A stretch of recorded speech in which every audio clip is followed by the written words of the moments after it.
পৌঁছে গেছি। এবারে দুটো লোক তখন ঝড়টা আস্তে আস্তে থেমে গেছে। দুটো লোক বলছে, তোমরা কোথায় যাবে গো?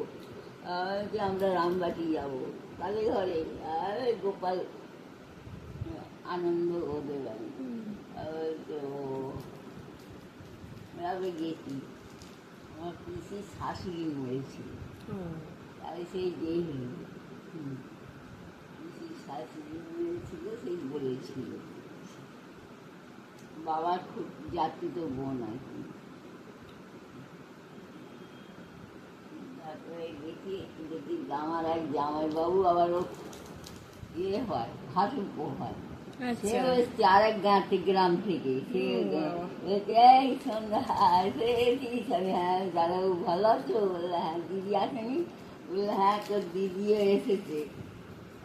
এসছে কোথায় আছে? এখানে ঘাটে উঠে এলো। ঘাট সেদিন ঘাট উঠেছে। আর আমাদের বাবা জামা কাপড় পাঠিয়ে দিয়েছিল এখানে। তারপরে মানুষ তো করেছে 16 বছর। 16টা বছর সেইখানে ছিল। তারা ভালোবাসতো, খুব যত্নে রেখেছে, বড় করেছে।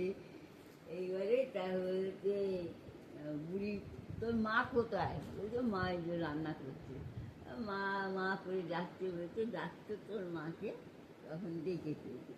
বলছে হ্যাঁ মাসি একটা কথা বলবো? বলছে কি? বলছে তোমার কটা ছেলে? বলছে আমার একটা ছেলে আর একটা পুরনো ছেলে। বলেছে বুড়ি, পুরনো ছেলে। পুরনো ছেলে মানে কোথা থেকে পেলে?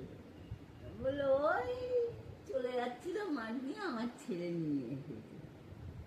তখন ওই সব গিয়ে বলেছে, তখন বলেছে যে এই তো আমার ছেলে পিসমশাই, তখন সব এসে আবার সব পিসমশাই তখন ছিল না, তারপরে বোধ হয় পিসমশাই ছিল না, পিসিটা